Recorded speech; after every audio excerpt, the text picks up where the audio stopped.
आज्ञा नारायण स्वामी टिके आज्ञा परिचय दिंतु आज्ञा आपणकर मोर बाबाजी शांति किशोर दास शांति दास नो करमला पुरी जो ठाकुर जन्मोत्सव करा जाउछि एथिरे आपण केते खुशी कहंतु आपणकर अनुभूति टिके कहंतु प्रथमे जन्मोत्सव आज्ञा बोले से खुशी तो अनिर्वचनीय भाषा में कही हम ना कहीं पिला दिन देखी जाऊँगी वर्तमान आपन को केते वर्ष हलानी वर्तमान मत 82 वर्ष ठाकुर को केते वर्ष हम आपन देखी चंदी मु 3-4 वर्ष ठाकुर देखी बापा माँ आसती मो देरी आसती मुझे हमरी जाए ठाकुर पाखु से समय ठारू तापर धीरे धीरे बड़ हो आसी जाइए ठाकुर मत दीक्षा देती 12 वर्ष ना देवेनि 12 वर्ष है मत दीक्षा देले दीक्षा ना कार्यक्रम जहाँ बढ़ी बढ़ी बढ़ी बढ़ी गला बुझे से समय अनुभूति भाषा कहबनी कहीं किछि भी कहंतु टांकीरे एडे सुंदर बोले अभिन्न सुंदर ना सबू सुंदर कथा सुंदर चाली सुंदर चाणी सुंदर शरीर भी गठन सुंदर अजानुलंबित बाहु खूब सुंदर ही आउ प्रभु विराजमान जे स्वयं ठाकुर तो विराजमान होती स्वयं नारायण नुहंती मानव से जे भव भय हारी भाविला जनक दृश्य नुहंती कहारी प्रभु एडे सुंदर रूप ठाकुरंकर जी देखी विमोहित हो तेणु आमर दीनराम बाबा गोटे भजन लिखिले नील अभिन्न हे ए बेसा होइब नाई ए बेसा होइले अमरी मानंक धैर्य रहिब नाही नील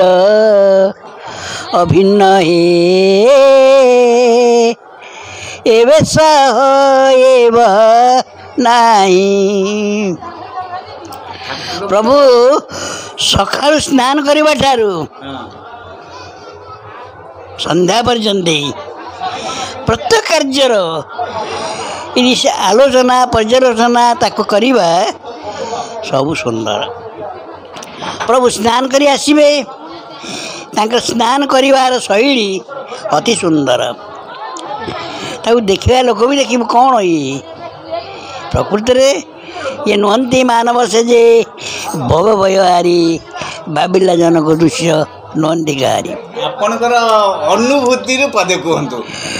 अनुभूति अनुभूति कौन ठाकुर जहाँ को जहाँ कही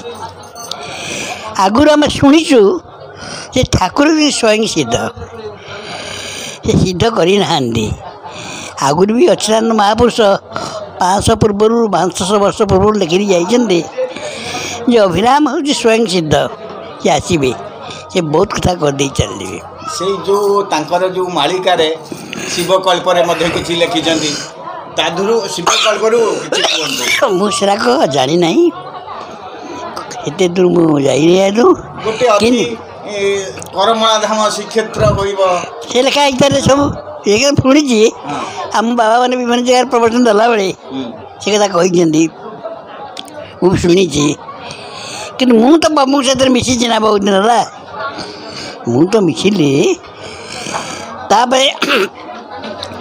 ठाकुर अप्रकट बल पर्यंत मुझे थी ठाकुर पाखे ठाकुर प्रत्येक समय हस सम्मुखें सब देवे केवल विषाद ना याद संपूर्ण पूर्णानंद पुरुष से पूर्णानंद पुरुष पूर्ण संपूर्ण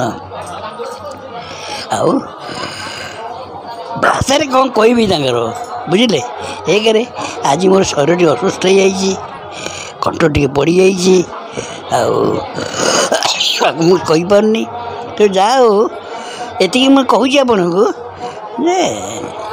ପ୍ରଭୁଙ୍କର ଆଜ୍ଞା ବହୁତ ବହୁତ ଧନ୍ୟବାଦ ଜୟ ଠାକୁରଙ୍କ ସତ୍ୟନାରାୟଣ କୃପାରୁ ସ୍ୱାମୀ, ଏମିତି ଜୟ। ଆପଣଙ୍କର ଦେହ ବି ଭଲ ରହୁ ଏମିତି ପ୍ରତିବର୍ଷ ଠାକୁରଙ୍କର ଲୀଳା ଟିକେ ଦେଇ ଚାଲିଥାନ୍ତୁ ହଉ ଧନ୍ୟବାଦ ସ୍ୱାମୀ ଜୟ।